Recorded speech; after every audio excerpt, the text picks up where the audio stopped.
Market में सबकी दुकानें होती, मुस्लिम नॉन मुस्लिम सबकी दुकानें होती। मदीना में भी दुकानें थी उस वक्त, यहूदी आबाद, यहूदी की दुकानें थी, मुसलमानों की भी दुकानें थी।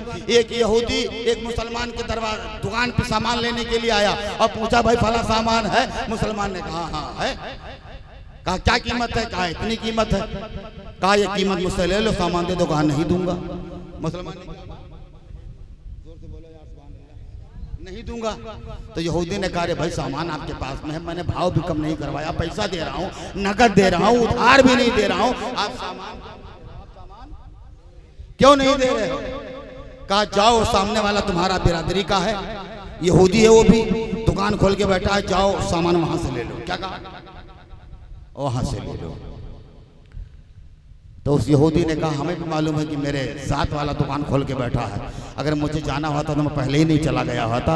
मैं तो ये सोच के आया हूँ मुसलमान कम कीमत पे सामान देते हैं, अच्छी चीज़ देते हैं, कोई खराबी होती है तो पहले बता देते हैं। आपका अखलाक अच्छा है, मुसलमानों का तहजीब अच्छी है, उनके पैगंबर ने उन्हें तिजारत करने का ढंग सिखाया है, इसलिए मैं आपकी दुकान पर, कुछ भी हो आप कह रहे हैं सही बात है, लेकिन मैं सामान तुम्हें नहीं दूंगा, जाओ अपने भाई के यहाँ से ले लो।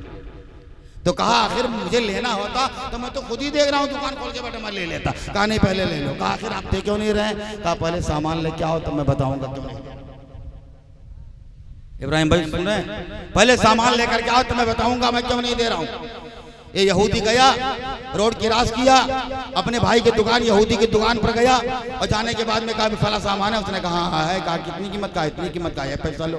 पैसा दिया और सामान बांध के उसने दे दिया, सामान लिया और फिर रोड क्रॉस करके फिर मुसलमान की दुकान पे आ गया और कह रहा है भाई मुझे तशवीश बहुत ज़्यादा है, पैसा भी दे रहा था, नकद ले रहा था, भाव नहीं कम करवाया, आपने हमारे भाई की दुकान पे सामान लेने के लिए भेज दिया, आपने क्यों नहीं दिया? अब सामान लेके तो मैं आ गया हूँ, लेकिन बताना होगा कि आपने सामान क्यों नहीं दिया। तो आज से 1400 बरस पहले पैगंबर इस्लाम का कलमा पढ़ने वाला मुसलमान वो कहता है दुकानदार कि जब से मैं आज दुकान खोल के बैठा हूँ मेरा माल तो बिक रहा है, मेरे दुकान में ग्राहक तो आ रहे हैं, मगर सामने वाले यहूदी की दुकान में ग्राहक नहीं जा रहे हैं। सवेरे से उसका धंधा नहीं हुआ है, अगर उसके घर में कोई खाने पीने की चीजें नहीं हुई और तिजारत न हुई, धंधा न हुआ, पैसा ना आया तो कहीं फाके से उसके बच्चे सो न जाए, कहीं घर में फाका न हो जाए। इसलिए हमने तुम्हें भेज दिया कि तुम जाओ ग्राहक बन के उसके दुकान के ऊपर, वहां से सामान ले लो, ताकि उस सामान में जो मुनाफा हो जाए उस मुनाफे से आज उसके घर का खर्च चल जाए, आज उसके घर का खर्च चल जाए। जब मुसलमान ने यहूदी को ये बताया, यहूदी अपने दांत के नीचे अंगुष्ठी को दबा लिया और दबा लेने के बाद कहता है ऐ मुसलमान भाई, सामान तो अपने भाई के दुकान से लेके जा रहा हो, मगर ईमान तुम्हारी दुकान से लेके जाऊंगा, ईमान तुम्हारी दुकान से लेके जाऊंगा, मुझे कलमा पढ़ा के अपने दीन में दाखिल कर लो। जैसे उस यहूदी ने कहा, फौरन उस मुसलमान भाई ने कहा अगर आप इस्लाम की अच्छाई को देख के कलमा पढ़ रहे हैं तो आपके लिए अहलन व सहलन मरहबा लब्बैक है। पढ़िए कलमा अशहदु अल्ला इलाहा इल्लल्लाहु वहदहु ला शरीका लहू व अशहदु अन्ना मुहम्मदन अब्दुहु व रसूलुहु। कलमा पढ़ा करके उन्हें मुसलमान कर लिया। पहले के मुसलमान कैसे थे? अपने पड़ोसी का कितना ख्याल रखते थे, ये किरदार था पहले के मुसलमानों का। तब इस्लाम फैला है, तब इस्लाम चमक रहा है, तब इस्लाम फल रहा है। तुम्हें मालूम नहीं है मदीना शरीफ में यहूदी भी रहते थे और यहूदी के 2 कबीले आबाद थे। एक कबीले का नाम बनु कुरैज़ा था, दूसरे कबीले का नाम बनु नज़ीर था। एक कबीले का नाम बनु कुरैज़ा था, दूसरे का नाम बनु नज़ीर था। ये वादा करते थे मुकर जाते थे, अहद शिकनी करते थे, हुजूर से वादा करते थे। हुजूर ने अहद पैमान इनसे किया था। एक मीटिंग बुलाई थी मस्जिद नबवी शरीफ में और ये कहा था तुम अपना कारोबार करो, तुम्हें अटैक है, तुमसे हम जबरदस्ती नहीं कहते कलमा पढ़ने के लिए। इस्लाम की अच्छाई देखना तो कलमा पढ़ लेना, हम जबरदस्ती नहीं कहेंगे, हम तुम्हारी अमान देंगे, मगर तीसरा शख्स आके मदीने पे हमला करेगा तो तुम्हें हमारा साथ देना होगा और दोनों आदमी मिल करके हम इस दुश्मन का मुकाबला करेंगे।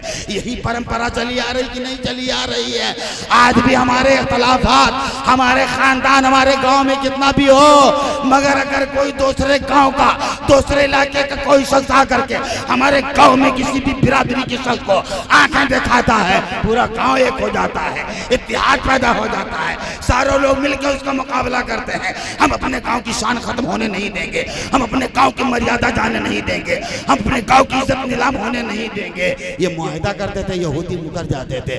जब दुश्मन हमला करते थे ये साथ नहीं देते थे। तो बार बार अहद शिकनी करने की वजह से हुजूर ने इनको मदीने से बेदखल कर दिया, दोनों कबीलों को, बनी नुज़ैर को, बनी कुरैज़ा को, और इनसे कहा मदीना की आबादी छोड़ करके तुम बाहर चले जाओ, जहाँ तुम्हारी ज्यादा आबादी हो वहाँ जाके आबाद हो जाओ, अब मदीने में हम तुमको रहने नहीं देंगे। तो बनी कुरैज़ा के और बनी नज़ीर के लोग अपना घर छोड़ के चले गए, अपने खजूरों के बाग छोड़ के चले गए, अपनी ज़मीनें छोड़ के चले गए, अपनी जायदाद छोड़ के चले गए और मदीने से बाहर चले गए, दूसरे जगह आबाद हो गए। जब उनका घर खाली हो गया, खजूर बाग खाली हो गया और जागीरें छोड़ के चले गए, तो हुजूर ने अंसार मदीना को बुलाया, अंसार मदीना को बुलाया। अब बुलाने के बाद में कहा है अंसार मदीना, तुम्हें मालूम है कि बार बार अहद शिकनी करने की वजह से हम मौका देते रहे, ये अपने वादे को तोड़ते रहे, इसलिए हमने मदीने से इनको बेदखल कर दिया है और इनको मदीने से निकाल दिया है। अब वो अपनी जायदाद छोड़ के चले गए हैं, बाग छोड़ के चले गए हैं, घर छोड़ के चले गए हैं। तो जो उनके घर, उनके बागात हैं, ज़मीनें हैं, ऐ अंसार मदीना, तुमने मुहाजिर भाइयों की बड़ी मदद किया। जो हिजरत करके लोग आए हैं, तुम लोगों ने बड़ी मदद किया है। हमारी राय ये है कि बनु कुरैज़ा की जमीनों को तुम कब्जा करो, उनके घरों को तुम कब्जा करो, उनके बागात पे तुम कब्जा करो और उनको तुम ले लो, इसलिए कि तुमने अपने मुहाजिर भाइयों के लिए हिस्सा लगा दिया है अपने घर के अंदर, बड़ा एहसान किया है मुहाजिर भाइयों के ऊपर। तो हमारे तरफ से ये गिफ्ट है, ये तोहफा है, तुम उस जमीनों को, घरों को, बागों को ले लो। हुजूर ने पेशकश किया अंसार मदीना को, मगर कुर्बान जाइए, अंसार मदीना तो अंसार मदीना थे, इसीलिए उनको अंसार मदीना कहा गया है। अंसार के मानी होते हैं मदद करने वाला। तमाम अंसार मदीना ने एक ज़बान होकर कहा, या रसूल अल्लाह, हमारे मुहाजिर भाई मक्का से अपनी जायदाद छोड़ के आए हैं, अपना घर छोड़ के आए हैं, अपना बागात छोड़ के आए हैं, अपनी प्रॉपर्टी छोड़ के आए हैं। हमने उन्हें अपना घर दे दिया है, अपनी जायदाद दे दिया है, उन्हें पैसा दे दिया है, हिस्सा दे दिया है। या रसूल अल्लाह, हमें कुछ नहीं चाहिए, वो बराबर जैसा इस्तेमाल करना चाहिए, वो डर के मारे हमारे घरों को इस्तेमाल नहीं करते हैं, हमारी ज़मीनों को इस्तेमाल नहीं करते हैं। हमारी तरफ से एक गिफ्ट है मुहाजिरिन भाइयों के लिए, हमें कुछ नहीं चाहिए। या रसूल अल्लाह, मुहाजिर भाई ये कह के अंसार मदीना अपने अपने घर चले गए।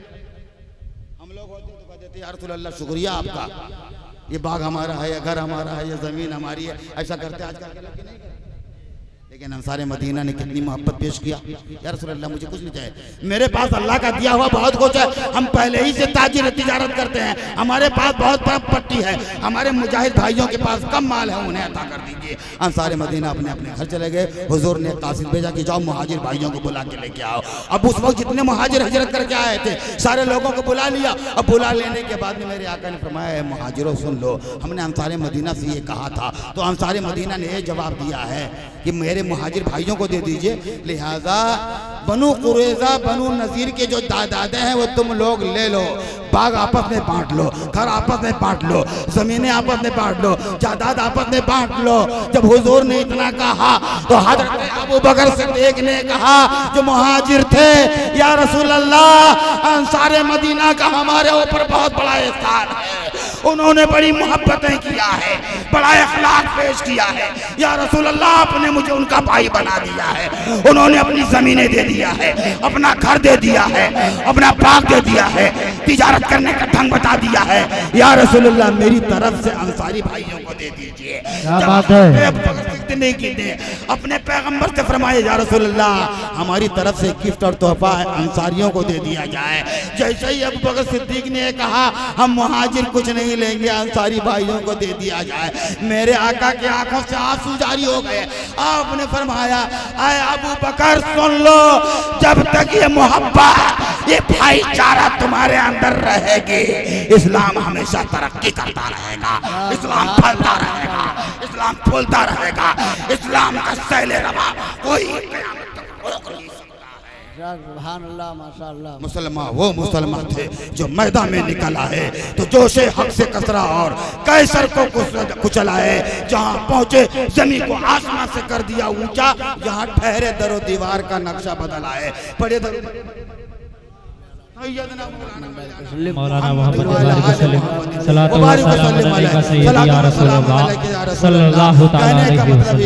बड़े शौक से सुन रहा था जमाना, हम ही सो गए दास्ता कहते कहते। लक़द काना लकुम फी रसूलिल्लाहि उस्वतुन हसना, तहक़ीक़ रसूल की ज़िंदगी हमारे और आपके लिए नमूने ज़िंदगी है। हुजूर की सीरत का मुताला कीजिए, अपने भाइयों से मोहब्बत कीजिए, हुजूर की सीरत का मुताला कीजिए, अल्लाह के घर को आबाद कीजिए, हुजूर की सीरत का मुताला कीजिए, हज बैतुल्लाह की तैयारी कीजिए, हुजूर की सीरत का मुकाबला कीजिए, अपने माल का सही ढंग से ज़कात निकालिए, हुजूर की मोहब्बत का त्योहारा कीजिए, सीरत का मुताला कीजिए, अपने कल्लों का उश्र निकालिए, हुजूर से जिंदगी और सीरत का मुताला कीजिए, अपने माँ बाप का हक अदा कीजिए, अपने बीवी का हक अदा कीजिए, अपने बच्चों का सही ढंग से किफालत कीजिए, अपने पड़ोसी का हक अदा कीजिए, अपने रिश्तेदारों का हक अदा कीजिए। हुजूर ने फरमाया है, ऐ लोगों तुम्हारी कमाई में तुम्हारे बाप का भी हक है, तुम्हारे माँ का भी हक है, तुम्हारे बच्चों का भी हक है, तुम्हारे खानदान वालों का भी हक है, बेवाओं का भी हक है, यतीमों का भी हक है, पड़ोसियों का भी हक है, गरीबों का भी। बेशक सुभान अल्लाह। सुभान। ये मत सोचना कि हमने कमाया है, मेहनत करना हमारा और आपका काम है, देना उसका काम है। जब मिल जाए तो कहो हाज़ा मिन फज़ली रब्बी, ये मेरे रब के फजल की वजह से है। मेहनत हम करते हैं, दाना हम खेत में डालते हैं अल्लाह की ज़ात के भरोसे, और पैदा अल्लाह करता है, कोपल अल्लाह निकालता है, बाली अल्लाह निकालता है, फसल अल्लाह उगाता है, और उसके बाद में फिर वही दाना मनों की शक्ल में, लाखों की शक्ल में, करोड़ों की शक्ल में हमारे घरों में पहुंच जाता है। हम अल्लाह के साथ भरोसा करके ज़मीन के सुपुर्द कर देते हैं। मेहनत करना हमारा काम है, देना उसका काम है। मेहनत से कोई चीज़ नहीं मिलती है, अगर मेहनत से मिल जाती तो सब लोग लखपति बन जाते, करोड़पति बन जाते, अरबपति बन जाते। पता चला मेहनत से नहीं मिलता है, किस्मत से। कुरान कह रहा है इन्नल्लाह अश्तरा मिनल मुमिनीना अनफुसहुम व अमवालहुम बिअन्ना लहुमुल जन्नह, बेशक अल्लाह ने खरीद लिया है मोमिनीन की जानों को और मोमिनीन के मालों को अपनी जन्नत के बदले में। पता चला ना जान मोमिन के रह गई, न माल मोमिन के रह गया। ये जान भी अल्लाह की अमानत है, हमारा कमाया हुआ माल भी अल्लाह की अमानत है, हमारी बीवी भी अल्लाह की अमानत है, हमारी औलाद भी अल्लाह की अमानत है, हमारा घर भी अल्लाह की अमानत है, हमारी खेती भी अल्लाह की अमानत है, हमारी परापट्टी भी अल्लाह की अमानत है, हमारे बागीचे भी अल्लाह की अमानत है, हमारा कमाया हुआ माल जो हमारे घर में और बैंकों में है वो भी अल्लाह की अमानत है। जब मांगेगा तो देना पड़ेगा। अल्लाह के रसूल ने इरशाद फरमाया है, तीन ही अपना है, चौथा तीन ही अपना है। ये भूल गए, मैंने शुरू तकरीर में कहा था, अल्लाह के रसूल ने इरशाद फरमाया है, लोगों तीन ही अपना है, चौथा अपना भूल गए। आप लोगों ने कहा था ख्याल दिलवाना, तकरीर करके पूरी चला जाता, ये बात पेंटिंग में रह जाती। मुझे याद था किस मौके पर बात बोलनी। अल्लाह के रसूल ने जब फरमाया, ऐ मेरे साहबियों तीन ही अपना है, चौथा अपना नहीं है। साहबा ने पूछा, या रसूल अल्लाह वो तीन कौन सा है जो अपना है, वो कौन चौथा है जो मेरा नहीं है? हुजूर ने फरमाया, जो पहन लिया वो अपना है, जो खा लिया वो अपना है, दो, और जो दीन के काम में लगा दिया वो अपना है, तीन। इसके अलावा चौथा क्या कहने, इसके अलावा चौथा अपना नहीं है। अरे इतनी कीमती बात बोल रहा हूँ, जोर से सुभान अल्लाह तो बोलो यार। सुभान अल्लाह। हुजूर ने फरमाया, हदीस पाक का तर्जुमा पेश कर रहा हूँ। हुजूर ने फरमाया, ऐ लोगों तीन ही अपना है, चौथा अपना नहीं है। जो खा लिया अपना है, जो पहन लिया वो अपना है, जो किसी को हाथ उठा के दे दिया, मदरसे में दे दिया, मस्जिद में दे दिया, बेवा को दे दिया, यतीम को दे दिया, साइल को दे दिया, मांगने वाले को दे दिया, वही क़यामत के दिन काम आने वाला है। तो जो खा लिया ये दुनिया में काम आ गया, जो पहन लिया ये दुनिया में काम आ गया, और जो दीन के काम में लगा दिया वो आखिरत में काम आएगा। तीन ही अपना है, तो दुनिया के लिए है, एक आखिरत के लिए है। हुजूर फरमाते हैं तीन ही अपना है, चौथा अपना नहीं है। हम लोग तीन से मोहब्बत कम करते हैं, चौथे से मोहब्बत ज्यादा करते हैं जो अपना नहीं जी। इसलिए लोगों का आंख बंद हो जाए, अच्छा खाइए, अच्छा पहनिए, फटा पुराना पहन के मत जाया कीजिए। फटा पुराना पहन के जाने से भाव दुकानदार कम नहीं कर देता है। अल्लाह ने दिया है, वो अम्मा बिनिअमति रब्बिका फहद्दिस, ऐ लोगों अपने रब की दी हुई नियामतों का खूब खूब चर्चा करो। अच्छा कमाते हो अच्छा पहनो, बीवी को अच्छा पहनाओ, बच्चों को अच्छा पहनाओ। लोग अपने बीवी का लाली पाउडर ला नहीं पाते, दूसरी औरत को ताकते रहते हैं। अरे भाई, अगर अपनी औरत को अच्छे अच्छे सूट पहनाओ, उसके लिए मेकअप का सामान ला के दो, तो अपनी बीवी नहीं जी बेशक। अरे मेकअप कर ले तो बुढ़िया अच्छी लगने लगती है, तो कैसे भी हो जिस भी आलम में आप हजरत हैं, बूढ़े हैं, बच्चे हैं, जवान हैं, शादी हो चुकी है, बीवी के साथ अच्छा सलूक कीजिए, अच्छे ढंग से उसको खिलाइए, हर जायज काम उसके लिए कीजिए। वो कोई भी ख्वाहिश पेश करे, अगर मुमकिन है, जायज है, तो हत्तल मकदूर उसको खिलाने की, उसकी आरज़ू ख्वाहिश पूरे करने की कोशिश कीजिए। अगर आपने नहीं पूरा किया होते हुए तो आपने हुकूक जौज़ैन की कमी कर दिया। क़यामत के दिन बाज़ पुरस होगी कि हमने आपको दिया था। बीवी ने कहा था आज फालूदा पिला दीजिए, आप गए नहीं। उसने आइसक्रीम मांगा था, आप गए नहीं। उसने कहा आज मुझे दूध पिला दीजिए, उसने गए नहीं। उसने कहा मुझे कन्नड़ टहला दीजिए, आप लेके गए नहीं। उसने कहा बहराज शरीफ लेके चलिए, आप गए नहीं। उसने कहा अजमेर शरीफ लेके चलिए, आप गए नहीं। तो वो कह रही थी आपने उसके लिए क्यों नहीं ला के दिया। क़यामत के दिन इसका जवाब सुभान अल्लाह, सुभान अल्लाह। हमें यार अपने काम काज से फारिग होकर के खलीफे दो हज़रत सैयदना अबू बकर सिद्दीक़ रज़ियल्लाहु ताला अन्हु अपने घर से शाम को जब घर में आए और नमाज ईशा के बाद आए, दस्तरखान बीबी ने लगा दिया। पहले की औरतें खाना नहीं खाती थी, बच्चों को खिलाते थे, मगर बच्चे भी नहीं खाते थे। जब अब्बू नहीं आएंगे तो मैं नहीं खाऊंगा, सब बच्चे बैठे हुए। दस्तरखान लगा दिया। जब सैयदना अबू सिद्दीक़ खाना खाने लगे तो बीवी ने कहा, अरे वो शौहरी क्या है जो बीवी के मिजाज को न जाने। हज़रत सैयदना अबू बकर सिद्दीक़ ने कहा कि मामला क्या है, बहुत खुश नजर आ रही हो, कुछ कहना चाहती हो। कहा हाँ। कहा क्या कहना चाहती हो।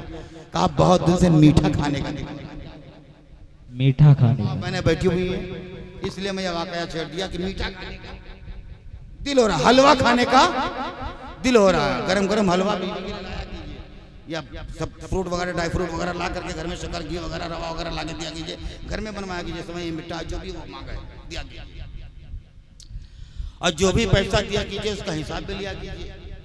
कहीं ऐसा तो नहीं है कि आपके बदले में कोई दूसरा तो सप्लाई। तो बीवी ने कहा कि मुझे मीठा खाने का दिल हो रहा है। खलीफतुल मुस्लिमीन जो नबी के बाद उम्मत में सबसे अफजल दर्जा हजरत सैयदना अबू बकर सिद्दीक़ अफजलुल बशर बादल अंबिया बिताकीक है। आपने फरमाया मेरे पास इतना पैसा ही नहीं कि मैं हलवा का इंतजाम कर सकूं। सब्र करो, अल्लाह बेहतर दे। आप भी कहिए, हिस्ट्री तारीख नहीं इंतजाम होता है, किसी का सब्र करो, अल्लाह से दुआ करो, अल्लाह देगा तो खिला दूंगा इंशाल्लाह। अभी जेब खाली है, पैसा नहीं है मेरे पास, इंशाल्लाह जरूर कर दूंगा। सिद्दीक़ आज़म खलीफतुल मुस्लिमीन है, उन्होंने कहा मेरे पास पैसे नहीं। खामोश होंगे बेचारी नेक बीबी कामी की, शौहर से हुज्जत ना करे। दूसरे दिन जब वो खिलाफत के काम से फारिग होकर के घर में आए, नमाज ईशा की इमामत करने के बाद में घर आए, दस्तरखान लगाया, खाना खाने लगे, तो फिर आपकी शरीक हयात ने कहा कि बहुत दिनों से मीठा खाने का दिल हो रहा है, हलवा खाने का दिल हो रहा है। तो फिर वही उन्होंने जवाब दिया कि मेरे पास पैसा नहीं है।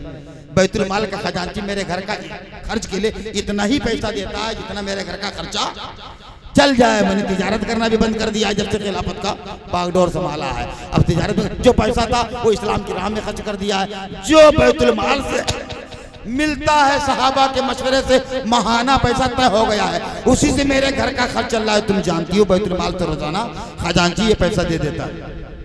कहा वो बात तो सही है, मगर काफी दिन हो गए घर में दोबारा तो कहा सब्र करो, अल्लाह बेहतर इंतजाम करने वाला है। तीसरे दिन जब आए, फिर दस्तरखान पे खाना खाने के लिए बैठे, तो फिर बीवी ने कहा कि बहुत दिन हो गए मीठा खाने का दिल हो रहा है। तो उन्होंने कहा कि भाई इंतजाम मुझसे नहीं हो पाएगा। चौथे दिन जब दस्तरखान पे आए तो देखा बीवी ने ला के बहुत ही देसी घी में बना हुआ, खजूर में डूबा हुआ रवे का उम्दा खुशबूदार गरम गरम लजीज हलवा बना के लेके आई। तश्त में रखा हुआ है, बच्चे भी इंतजार कर रहे हैं। मम्मी ने बनाया है, अम्मी ने बनाया है, माँ भी इंतजार कर रही है, अभी मेरे शौहर नामदार आएंगे, अमीरुल मोमिनीन तो साथ में खाना खाया जाएगा। हाथ धो के जब दस्तरखान के पास बैठे, तश्त में लाके गरम गरम हलवा रख दिया। हम और आप लोग होते तो हलवा का नाम ही सुन के मुंह में पानी जी, फौरन कप से हाथ डाल देते हलवे में। मगर आए वो खलीफतुल मुस्लिमीन थे, हलवे में हाथ नहीं लगाया। पहले बीबी से कहा ये बताओ 3 दिन से तुम मुझसे फरमाइश कर रही हो, मेरे पास पैसे नहीं थे, तो ये पैसा कहां से आया हलवा बनाने? मेरी माँ बहनें बैठी है, सुन ले, बड़ी बड़ी औरतें बैठी होंगी, वो करती थी, हमारी माँ वगैरह दादी वगैरह यही करती थी। आज भी कोई बड़ी बूढ़ी खातून बैठी होगी, वो करती थी कि रोजाना जब घर में वो चावल बनाती थी, दाल बनाती थी, तो जितना खर्च होता था घर के अंदर, निकालने के बाद पानी डालने से पहले बिस्मिल्लाह पढ़कर एक मुट्ठी दाल निकालती थी, अलग डाल देती थी, एक मुट्ठी चावल निकालती थी, अलग बर्तन में डाल देती थी, ढक्कन बंद कर देती थी, तब बिस्मिल्लाह के पकाती थी, पूरा घर खाता था, बासी बच जाती थी, सुबह बच्चे सुभान अल्लाह। बड़ी औरतें करती थी, नहीं कर, जिसको अंजूरी बोली जाती है, मुट्ठी बोली जाती है, बिस्मिल्लाह करके निकालती थी। एक हफ्ते के बाद में एक दिन खाना पकने के लिए वो दाल भी तैयार हो जाती थी, वो चावल भी तैयार हो जाता था, वो आटा भी तैयार हो जाता था। कितनी बरकत की चीज थी पहले की माँ और बहनों में, जब बिस्मिल्लाह करके सारा काम करते थे। घर में बरकत ही बरकत, आटे में बरकत ही बरकत, चावल में बरकत ही बरकत, दाल में बरकत ही बरकत, घर में बरकत ही बरकत, सब कुछ बरकत है। हमारा ताक़ुब करते थे, रहमत का भरन बन के बरसती रहती थी। अबू बकर सिद्दीक ने पूछा पैसा, हमारे पास पैसा नहीं था। हाथ जोड़ करके आपके शरीक हयात ने अर्ज किया, ऐ मेरे शौहर नामदार अमीरुल मोमिनीन खलीफतुल मुस्लिमीन, बैतुल माल के खजांची जो मुझे रोजाना घर के खर्च के लिए दे जाता था, मैं 2-2 पैसा करके रोजाना बचा लेती थी। जब इतना पैसा एक महीने में जमा हो गया कि उम्दा घर बैठ के खाने के लिए हलवा तैयार हो सके, तो मैंने आपसे फरमाइश किया था, मगर आपकी तरफ से जब मैंने देखा जवाब नफी में है, इंतजाम नहीं हो सकता है, तो 1 महीना के बचे हुए पैसे से मैंने ये हलवे का इंतजाम किया है। किसी से कर्जा नहीं लिया है, कहीं और किसी से नहीं मांगा है, किसी के सामने दस्ते सवाल दराज नहीं किया है। हमने उन्हीं पैसों को बचा बचा के 2-2 पैसा आज हलवा तैयार किया है। इतना सुनना ही था कि हजरत सैयदना अबू बकर सिद्दीक की आंखों में आंसू आ गए, हलवे के ऊपर बंद कर दिया और बंद करने के बाद अपने सर के ऊपर रखा, अपने बीबी से कहा, इस हलवे के हकदार ना अबू बकर है, ना अबू बकर की बीवी है, ना अबू बकर के बच्चे हैं, मदीने की बेवाएं हैं, मदीना के गरीब हैं, मदीना के मफलिस हैं, मदीना के फकीर हैं, मदीना के यतीम हैं। घूम घूम करके मदीना के फकीरों यतीमों बेवाओं में सारा हलवा बांट दिया। बैतुल माल के खजांची के पास आए और आपने फरमाया, तुम रोजाना हमारे खर्च के लिए जो पैसे देते हो, उसमें से रोजाना 2 पैसा बच जाता है, आज के बाद से 2 पैसा कम कर देना, वो पैसा बच जाएगा तो मुसलमानों के काम आएगा, इस्लाम के काम। नारे तकबीर, नारे रिसालत, मसलके आला हजरत, वलमाए अहले सुन्नत, जश्न मिलादुन नबी, नारे तकबीर, नारे रिसालत, सुभान अल्लाह। वो पैसा बच जाएगा, इस्लाम के काम आएगा, मदीना के गुरबा यतीम बेवाओं के काम आएगा। ऐ लोगों देखो, अल्लाह ताला फरमाता है, लक़द काना लकुम फी रसूलिल्लाहि उस्वतुन हसना, तहकीक रसूल की जिंदगी तुम्हारे लिए नमूने जिंदगी है। अबू बकर से ज्यादा मेरे रसूल को किसने देखा है? वो मक्के के साथी हैं, वो सफर के साथी हैं, वो गारे सौर के साथी हैं, वो मदीने के साथी हैं, वो बद्र के साथी हैं, वो ओहद के साथी हैं, वो खंदक के साथी हैं, वो खैबर के साथी हैं, वो तबूक के साथी हैं। और जब दुनिया में रहे तो दुनिया के साथी, पर्दा फरमाने के बाद जमीन के अंदर भी मुस्तफा के साथ मुस्तफा के साथ में मस्तून है। जब इस तरीके से अमीरुल मोमिनीन ने अपने घर के अखराजात को संभाला है, तारीख बताती है इंतकाल से पहले 2.5 साल के खिलाफत के मुद्दत में जितना पैसा तनख्वाह बैतुल माल से लिया था, खैबर की जमीन बेच करके आपने वसीयत किया तो 2.5 साल की जितनी तनख्वाह निकल रही थी, पूरी तनख्वाह बैतुल माल को वापस कर दिया। सुभान अल्लाह, बैतुल माल को वापस कर दिया। अबू बकर ने रोते हुए कहा, अबू बकर अपने रब से, अपने महबूब से इस हाल में नहीं मिलना चाहता है कि मुसलमानों के बैतुल माल से पैसा लेकर के अपने घर का खर्च चलाओ। जमीन बेच दिया, 2.5 साल की सारी तनख्वाह दे दिया बैतुल माल को और जाते जाते दुनिया से गए। जब हुजूर का पर्दा हुआ, घर में पैसा नहीं था चिराग जलाने के लिए, अबू बकर यारे कार का इंतकाल हुआ तो घर में पैसा नहीं था आपके कफन के लिए, आपके कफन के लिए पैसा नहीं था। ऐ लोगों, अपने भाइयों से मोहब्बत करो, पड़ोसियों की मोहब्बत करो। मेरे आका ने फरमाया है, ऐ मेरे लोगों, तुम्हारा पड़ोस 40 घर तक है, तुम्हारे घर से पड़ोसियों का ख्याल रखा करो और जब सालन बनाया करो तो एक प्याला शोरबा अपने पड़ोसी के घर पे भिजवा दिया करो। भुना हुआ सालन मत फरमाया करो, शोरबा बढ़ा दिया करो, ताकि पड़ोसी के घर में भी कटोरा सालन चला जाए। हो सकता है उसके बच्चे महीनों से गोश्त न खाए हो, महीनों से न खाए हो, कई महीने से तरस रहे हो। तुम्हारे घर के अंदर से सालन की खुशबू जब पड़ोस के घर के अंदर जाएगी और पड़ोसी बच्चे नहीं पाएंगे, अपने माँ बाप से मुतालबा करेंगे, अरे मेरे अब्बू जान घर में इतना दिन हुआ सालन नहीं पका है, हम सूखी रोटी के टुकड़े खा खा के अपनी जिंदगी बसर कर रहे हैं। अगर तुम्हारा एक कटोरा सालन पहुंच जाएगा, उनकी भी ईद हो जाएगी, उनकी आरज़ू की तकमील हो जाएगी, उनकी ख्वाहिशों की तकमील हो जाएगी, वो भी आसूदा होकर के तुम्हारे लिए दुआ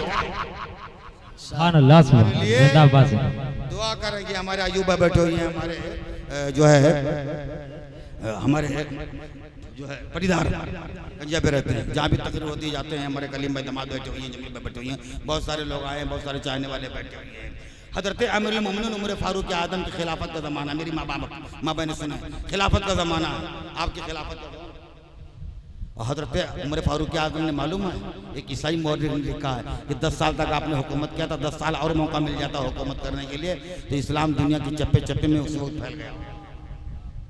वो अदल इंसाफ का बाजार गर्म किया था आपने, वो अदल इंसाफ का आपने म्यार पैदा किया था। तो आपकी खिलाफत के ज़माने में एक मुसलमान ने अपने घर से एक बकरे की सिरी भेजी अपनी बीवी को दे करके कि जाओ अपने पड़ोसी के घर में दे के आओ, हो सकता है वो गरीब लोग आए, महीनों हो गया है न खाए हो, तो वो खा लेंगे, वो खा लेंगे।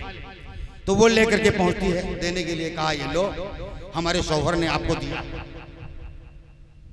कुंडी खटखटाने के बाद वो खातून बाहर निकलती है और कहती हैं, बहन हमारे बच्चे बड़े हो गए, हमारे बच्चे समझदार हो गए, हमारे बच्चे नहीं मांगते, हमसे मुतालबा नहीं करते हैं। हमारे बाजू वाला जो घर है ना, छोटे छोटे बच्चे हैं, वो अपनी माँ से ज्यादा इस चीज के हकदार वो ज्यादा है। तो हमारे बाजू वाले घर में पड़ोसी के यहाँ पहुंचा दो, पड़ोसी के यहाँ पहुंचा दो। तो दोस्तों के घर में लेके जाती है, कुंडी खटखटाती है, उनको देती है। तो वो कहती है नहीं हमारे यहाँ तो पकता ही रहता है, हमारे बाजू वाला जो घर है वो हमसे ज्यादा नादार है, वहां पहुंचा दो। तो जब तीसरे घर में पहुंचती हैं, कुंडी खटखटाती हैं, वो खातून कहती है नहीं हमें इसकी जरूरत नहीं है, हमारे बच्चे बड़े समझदार हैं, ऐसा करो कि इसको चौथे घर में पहुंचा दो। वो चौथे घर में पहुंचा देती हैं। गर्जे के 21 घर तक लेके जाती है, कोई लेने को तैयार नहीं है। जब 21वीं घर में पहुंची और वो खातून निकली तो कहा इसको मुझे जरूरत नहीं है, हमारे बच्चे तो कभी कभी खा भी लेते हैं। अरे इस मोहल्ले में जो पहला घर पड़ता है, जो बिल्कुल सड़क के किनारे है, वो बहुत ही ज्यादा नादार और गरीब मुफलिस और यतीम है, उन्हें महीनों हो जाता है खाने को नहीं मिलता है, इसको लेके जाओ तुम उस घर में जाओ। अब वो खातून उस चीज को लेकर के पहले ही घर में आती हैं, कुंडी खटखटाती और कहती है बहन हम 21 घर तक गए हैं, कोई लेने को तैयार नहीं है, सब अपने पड़ोसी के घर भेज देती हैं, सब अपने पड़ोसी के घर भेज देती हैं, सब अपने पड़ोसी के घर भेज देती हैं। और उसके बाद में 21 घर तक लेके गए हैं। अब उन्होंने कहा मुझे जरूरत नहीं है, आपका घर बताया कि सबसे ज्यादा हकदार आपका घर है, इसलिए मैं फिर आपके घर में लेती हूँ। तो बहन जब कोई लेने को तैयार नहीं है तो आप ले लीजिए। तो वो बहन कहती है लाओ मुझे दे दो, मैंने ही मोहम्मद का कलमा नहीं पढ़ा है, 21 घर वालों ने मोहम्मद का कलमा पढ़ा है, मैंने तना नहीं पढ़ा है। बनाऊंगी मैं, खाएंगे 21 घर वाले, बनाऊंगी मैं, खाएंगे 21 घर वाले। फिर डेगची में चढ़ा के उन्होंने बनाया और बनाने के बाद चमचा लिया, डेगची लिया, 21 घर में सारे सालन को तकसीम कर दिया, थोड़ा सा उन्होंने अपने घर के लिए बचा दिया। ये किरदार था पहले के मुसलमानों का, ये म्यार था पहले के मुसलमानों का। अपने पड़ोसों का कितना ख्याल रखते थे, अपने भाइयों का कितना ख्याल रखते थे।